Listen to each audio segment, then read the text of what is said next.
Hello guys, welcome to bright future. দেখো আজকে তোমাদের করাবো সরল সুদ চ্যাপ্টার 39 নাম্বার 2, তোমাদের হচ্ছে চঞ্চল ঘোষ স্যারের। তো আমি ভাবলাম যে চঞ্চল ঘোষ স্যারের সরল সুদটা শেষ করে নিই, একবারে টাইম অ্যান্ড ডিস্ট্যান্সে যাবো। ওকে, তো ফার্স্ট কোশ্চেনটা দেখে নিই 16 নম্বরে। ওকে, 15 নম্বর কোশ্চেন পর্যন্ত এর আগের দিন করিয়ে দেওয়া ছিল, তো 16 নম্বর কোশ্চেন থেকে শুরু হবে। তো দেখো, বার্ষিক 5% সরল সুদে কোনো নির্দিষ্ট সময়ে সুদ ও আসল 6 গুণ এবং ওই নির্দিষ্ট সময়ে বার্ষিক সুদের হার কত হলে সুদ ও আসল 12 গুণ হবে। সেম আগেকার যে অঙ্কগুলো করলাম, যে এত বছরের জন্য এত গুণ ছিল, সেম ওই প্রসেসেই করবো। তো কি 5% সরল সুদের নির্দিষ্ট কোনো সুদ আসল কত ছিল? 5 গুণ। 5% সরল সুদের নির্দিষ্ট কোনো 5 গুণ ছিল, ঠিক আছে। তাহলে 5% সরল সুদে 5% সরল সুদে কী ছিল? 6 গুণ। 6 গুণ মানে কত? 600। কিন্তু এখানে সুদ আসল বলেছে, তার মানে আসল নিশ্চয়ই 100। এর মধ্যে আসল আছে কি 100, তার মানে সুদ কত? নিশ্চয়ই 500। এবার বলেছে যে সুদের হার কত হলে সুদ ও আসল 12 গুণ হবে। সুদের হার কত হলে, এই সুদের হারটা কত হলে 12 গুণ হবে। 12 গুণ মানে কত জানি? 1200। কিন্তু এখানে কি করতে হবে, যে সুদটা যেটা আছে সেইটা আমাকে বের করতে হবে। তাহলে কত হবে? 1100 টাকা সুদ, 100 টাকা তো আমার আসল, ঠিক আছে। এবার দেখো, এই 5কে 1100 দিয়ে কত কত দিয়ে কাটছে, দেখো এই শূন্য দুটো কেটে দাও, ঠিক আছে। কত যাচ্ছে? 5.2 দিয়ে যদি করো তাহলে 11 হয়ে যাবে। কত? 2.2 দিয়ে করলে এই দেখো,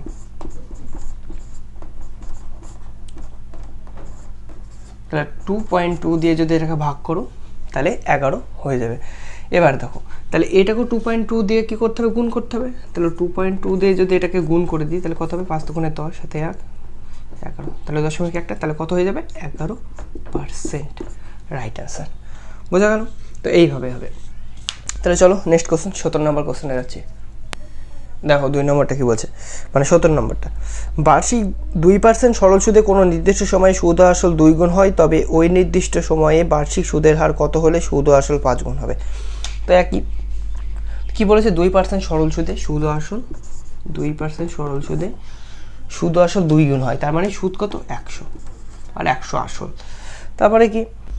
তারপরে বলেছে যে ওই নির্দিষ্ট সময়ে সুদের হার কত হলে সুদ ও আসল 5 গুণ হবে। ওই নির্দিষ্ট সুদের হারে, ঠিক আছে, সুদের হার কত হলে সুদ ও আসল 5 গুণ হবে। 5 গুণ মানে কত? 100 হচ্ছে আসল, তাহলে 400। তাহলে এটাকে কত দিয়ে যাচ্ছে? 4 দিয়ে গুণ চলে যাচ্ছে, তাহলে একেও 4 দিয়ে যাবে। তাহলে 4 দিয়ে গুণ গেলে কত হবে? 8%। কত হয়ে যাচ্ছে? 8%। তো আশা করছি বোঝা গেল। তাহলে অপশান বি রাইট অ্যান্সার। ওকে, তাহলে চলো নেক্সট কোশ্চেনে। দেখো 18 নম্বরটা কী বলছে। 18 নম্বরটা বলছে বার্ষিক 4% সরল সুদে কোনো নির্দিষ্ট সময়ে সুদ ও আসলের 3 গুণ হয়, তবে ওই নির্দিষ্ট সময়ে বার্ষিক সুদের হার কত হলে সুদ ও আসল 6 গুণ হবে। তো কি বলেছে? সেম একই কোশ্চেন। তাহলে কি 4% সরল সুদে কত হয়েছে? 3 গুণ হয়েছে, মানে কত? 300, কিন্তু 100 হচ্ছে আসল, তাই 200। তারপরে কি বলেছে, যে সুদের হার কত হলে সুদ আসলে 6 গুণ হবে। সুদের হারটা কত হলে সুদে আসলে 6 গুণ হবে, মানে কত? 500, তাই তো। 6 গুণ বলেছে, 6 গুণ মানে 600 হয়, কিন্তু 100 তো আসল, সেই জন্য 500। তাহলে 2কে এটা কত দিয়ে যাবে? দেখো শূন্য শূন্যগুলো কেটে দাও, এগুলো তো কাটাই চলে যাবে। তাহলে কি, যদি এটাকে যদি ভাগ করে দাও তাহলে দেখতে পেয়ে যাবে, তোমরা বোঝার স্বার্থে করছি। তাহলে কি 2.5, ঠিক আছে, তো বোঝা গেল। এবার তাহলে এইটাকেও 2.5 দিয়ে আমাদের কী করতে হবে? গুণ করে দিতে হবে। তাহলে কত? 2.5 × 4, তাহলে কত হয়ে যাচ্ছে? 10%। আশা করি বোঝা গেল। তাহলে অপশান নাম্বার এ হচ্ছে তোমাদের রাইট অ্যান্সার। একদম ভেঙে করাচ্ছি। ওকে, যদি বুঝতে অসুবিধা হয় তাহলে কমেন্ট বক্সে জানাবে এবং লাইক শেয়ার করতে ভুলবে না। তাহলে চলো নেক্সট কোশ্চেনে। দেখো তাহলে 19 নম্বরটা কী বলছে। 19 নম্বরটা বলছে এক ব্যক্তি 5% সরল সুদে ব্যাংকে কিছু টাকা ধার করেন এবং 6 বছর পর যদি মোট সুদ আসলের থেকে 350 টাকা কম হয় তবে আসল কত। ওকে, দেখো এই অঙ্কটা ফার্স্ট একটু বেসিকে বুঝে নিচ্ছি, তারপরে আমি বলে দেবো যে কী করবে ডাইরেক্ট। ওকে, তো ভালো করে বুঝবে। তুই বলছে 5% সরল সুদে কিছু টাকা ধার করেন এবং যদি 6 বছর পর যদি, তাই বলেছে, তাহলে কি 5% করে যদি 6 বছর হয় তাহলে সুদ কত হবে? 5 × 6 30%। ঠিক আছে, এবার বলেছে আসলের থেকে 350 টাকা কম, তাই বলেছে আসলের থেকে 350 টাকা কম বলেছে, তাহলে কি আসল তো 100, তার থেকে 350 টাকা কম। তো বোঝা গেল, যদি আসলের থেকে 350 টাকা বেশি হতো তাহলে প্লাস হয়ে যেত, এখানে কম বলেছে তাই মাইনাস। ঠিক আছে, এবার দেখো তাহলে পাচ্ছ কত হচ্ছে 30%, দেখতে পাচ্ছি। তাহলে সব পার্সেন্টগুলোকে এক ধারে নিয়ে আসবো, তাহলে 100গুলোকেও নিয়ে আসবো, তাহলে -100 সমান সমান 350। তাহলে কত হচ্ছে 70%, 30 বাদ দিলে সমান সমান 350, বা 350 সমান সমান 70 × 100 কত পার্সেন্টের জন্য 100, তাহলে কি 5 × 7 = 35, তাহলে কত হয়ে যাচ্ছে 500। ওকে, এটা ছিল একদম মেন অঙ্ক। এবার দেখো কি বলেছে, আসলের থেকে কম বলেছে, তো আসলের থেকে কম বলে ডাইরেক্ট কি করবে, এত কিছু না করে। দেখো তোমাদের কি বলেছে যে 5% সরল সুদে 6 বছরে, তাহলে এ থেকে জানতে পারছো যে 30 হবে 5% সরল সুদে 6 বছর। এবার বলেছে আসলের থেকে কম, আসলের থেকে কম বলেছে মানে সবসময় ধরে নেবে 100 থেকে কম, তার মানে 100 থেকে 30 কম মানে 70, যদি 30 বেশি বলতো তাহলে 130 হয়ে যেত, মানে আসলের থেকে যদি বেশি বলতো তাহলে সঙ্গে সঙ্গে 30 ধরে 70টা ধরে নেবে, তাহলে কি 70টা যদি ধরে নাও তাহলে সেই 350 সমান সমান 70, তাহলে 350/70 ডাইরেক্ট মনে মনে ক্যালকুলেশন করে নেবে, ইন্টু 100 কত, তাহলে কত 500। তো বোঝা গেল। আর যদি বলতো যে এটা বেশি তাহলে কি হতো, সমীকরণটা 350 130 × 100, যদি সুদ আসলের থেকে যদি বেশি বলতো তাহলে এরকম দাঁড়াতো। তো আমাদের কোশ্চেনে চেয়েছে কম, তাই এটা হবে। ওকে, তাহলে চলো নেক্সট কোশ্চেনে, আশা করছি বুঝতে পারলে। তাহলে চলো নেক্সট কোশ্চেনে যাচ্ছে।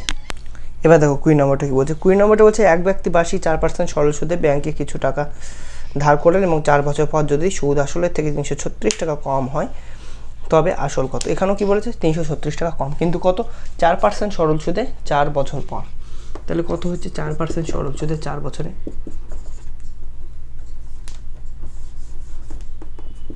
(16%) তাহলে কি বলেছে সুদ আসলের থেকে কম, তাহলে কম বলেছে তার মানে কি হবে 100 থেকে মাইনাস হবে, দেখি 100 থেকে মাইনাস যদি 16 করো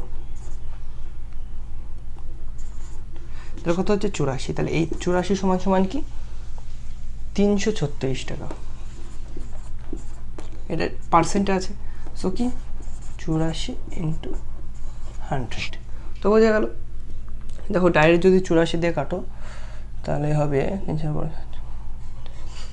4 দিয়ে 4 4 16 4 8 32, হ্যাঁ ডাইরেক্ট চলে যাবে, 4 দিয়ে করলে 4 4 16, ঠিক আছে 16 4 দিয়ে চলে যাবে, তাহলে কত হয়ে যাবে 400 টাকা। তো বোঝা গেল। 20 নম্বরেরটা কি অপশান এ রাইট অ্যান্সার। তো বোঝা গেল। তাহলে চলো নেক্সট কোশ্চেনে দেখো 21 নম্বরটা কি বলছে। 21 নম্বরটা বলছে এক ব্যক্তি 4% সরল সুদে ব্যাংকে কিছু টাকা রাখলো এবং 3 বছর পর যদি মোট সুদ আসলে 880 টাকা কম হয় তবে আসল কত। সেম একই, তাহলে কি 4% সরল সুদে 3 বছরে 4%, ইয়েস 4% সরল সুদে 3 বছরে, 4% সরল সুদে 3 বছরে, তার মানে কত হচ্ছে 12%। এবার কি বলেছে সুদ আসলের থেকে 880 টাকা কম, তাহলে কি নিশ্চয়ই মাইনাস হবে, 100 থেকে 80 টাকা কম বলেছে, তাহলে কি বেশি হলে প্লাস হয়ে যেত।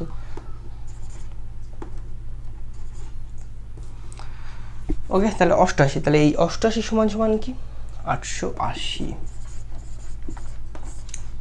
88% আছে, তাহলে কি 88 একে হচ্ছে 88 × 100 কত, তাহলে 88 একে 88, 10 একে 10, তাহলে কত হয়ে যাচ্ছে 1000 টাকা।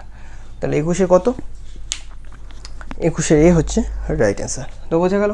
তাহলে চলো নেক্সট কোশ্চেনে দেখো 22টা কি বলছে। 22টা বলছে বার্ষিক সুদের হার এবং সময়ের সমান হলে, ঠিক আছে, বার্ষিক সুদের হার এবং সময় সমান হলে 100 টাকা সরল সুদ যদি 100 টাকা সরল সুদ যদি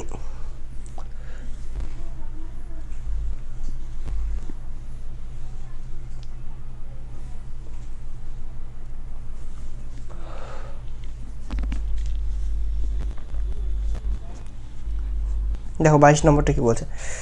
22 নম্বরটা বলছে বার্ষিক সুদের হার এবং সময় সমান হলে 100 টাকায় সরল সুদ যদি 9 টাকা হয় তবে সুদের হার কত। তো এখানে সুদের হার চাইছে। তো দেখো বার্ষিক সময় এবং কি বলেছে সুদের হার সমান, তার মানে এখানে একটা এক্স স্কোয়ারের ব্যাপার থাকবে, এক্স ধরে করলে, তার মানে কি রুট। তো সো এই কারণে এখানে রুটটা হবে। তো কি তাহলে কি বলেছে যে 100 টাকায় সরল সুদ 9 টাকা হয়। তো আমাকে বার করতে কি বলেছে, আমাকে বার করতে বলেছে সুদের হার মানে রেট, PRT সমান সমান I ইন্টু 100। তাহলে আমাকে রেট বার করতে বলেছে, এটা স্টিল থেকে যাবে, তাহলে কি P ইন্টু টি, বোঝা গেল। তো এই একবারে লিখবো, বারবার লিখবো না এটা। তো সুদ কত আছে,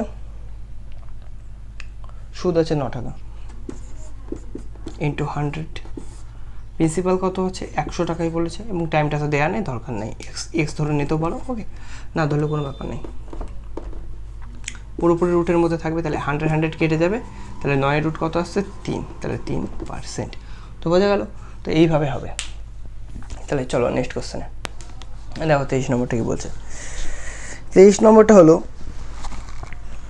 বার্ষিক সুদের হার এবং সময় সমান হলে 625 টাকা সরল সুদ 100 টাকা হয় তবে সুদের হার কত, তাই বলেছে, তাই তো। তাহলে 100 টাকা কি সুদ ইন্টু 100টা সূত্রের জানি, এবং 625 টাকা, এই হচ্ছে আমাদের কি 57, সবাই জানি। তো কি দেখো রুট করে নাও, 10 × 100, 10 × 100, 25 25 625, তাহলে কাটাকাটি করো, 5 × 10, 5 × 5 = 25, তাহলে 5 × 2 কত হয়ে যাচ্ছে 10, তাহলে কত 4%। তো বোঝা গেল। তাহলে 23-এরটা হবে কত 4%। তো চলো নেক্সট কোশ্চেনে যাচ্ছি।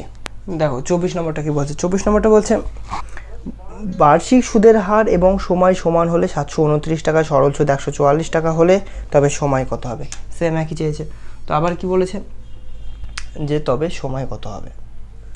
তো সময় কত হবে মানে কি PRT, এই টাইমটা চেয়েছে, তাহলে কি I ইন্টু 100, তো সবাই জানি।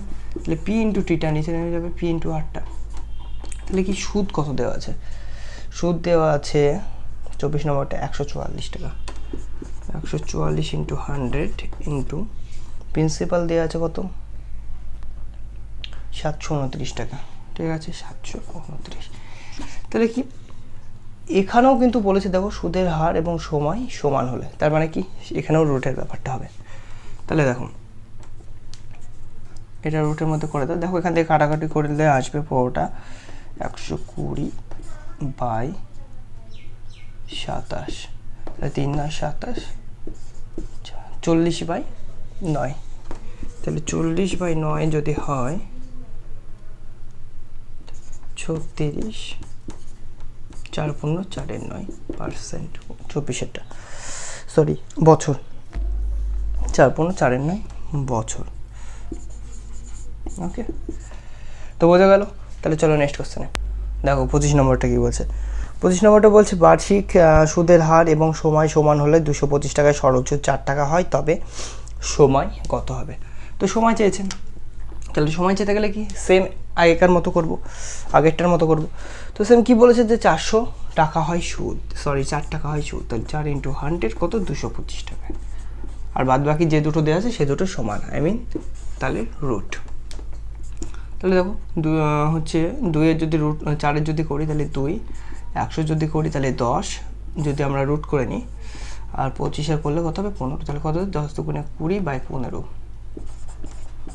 20/15, তাহলে কি কেটে দিলেও হবে, ধরো কাটাকাটি করে নিই, 5 × 2 = 10, 3 × 5 = 15, ওকে। তাহলে কি 4/3, 1 × 1 = 3 বছর, ওকে। তাহলে 25-এটা 1 × 1 = 3 বছর, মানে অপশান সি রাইট অ্যান্সার, ওকে। তাহলে চলো নেক্সট কোশ্চেনে যাচ্ছি। দেখো তাহলে 26 নম্বরটা কি বলছে। 26 নম্বরটা বলছে এক ব্যক্তি বার্ষিক 5% সরল সুদে 5 বছরের জন্য কিছু টাকা ধার করেন, যদি ধার শোধ করার সময় তিনি সুদ বাবদ 100 টাকা দেন তবে তিনি মোট কত টাকা পরিশোধ করেছিলেন, তাই তো। তাহলে কি বলেছে 5% সরল সুদে 5 বছরে কত দেয়, আগে সেটা দেখতে হবে কত পার্সেন্ট সুদ হচ্ছে। 5% সরল সুদে 5 বছরে হচ্ছে 25%, কিন্তু সে কি করেছে 100 টাকা বেশি দিয়েছে, ভালো করে বুঝবে কিন্তু 100 টাকা বেশি দিয়েছে। তাহলে আমি এরকম লিখতে পারি, তাহলে 100 টাকা যদি সে বেশি দেয় তাহলে 25% সুদ তো হয়েছে। তাহলে কি 5 বছরে কি 25% তো সুদ দিতেই হচ্ছে, তারপর 100 টাকা বেশি দিচ্ছে, তাহলে কত দিচ্ছে 25। তাহলে পার্সেন্ট আছে 1/25 কিন্তু 100-এ কত, তাহলে কত 4/25 100, তাহলে কত হয়ে যাচ্ছে 400। সে দেখো আবার কি বলেছে যে 100 টাকা নাকি বেশি দেয়, তাহলে প্লাস 100, তাহলে মোট কত টাকা দিচ্ছে 500 টাকা।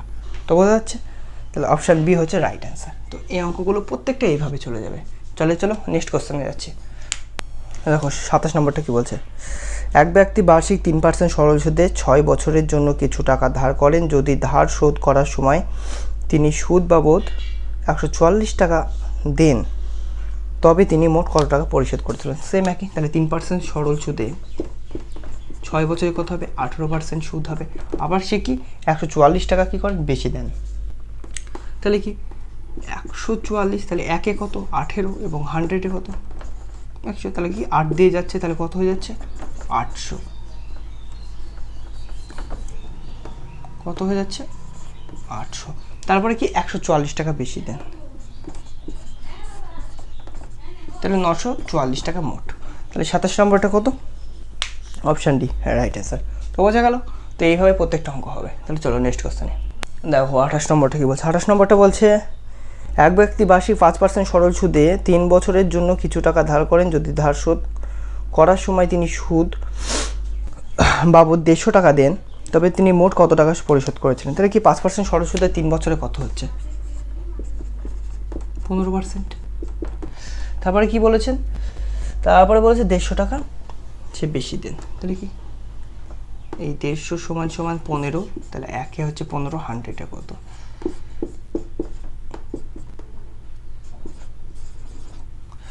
হচ্ছে 1000। তারপর কি বলছে 150 টাকা বেশি দেন, মানে কত 150 টাকা অ্যাড হবে এর সাথে, তাহলে কি হবে 1150 টাকা 28। তাহলে কি অপশানে রাইট অ্যান্সার। ওকে চলো নেক্সট কোশ্চেনে। তাহলে দেখো 29 নম্বরটা কি বলছে, দুটি ভিন্ন ব্যাংকে পৃথক বার্ষিক সুদের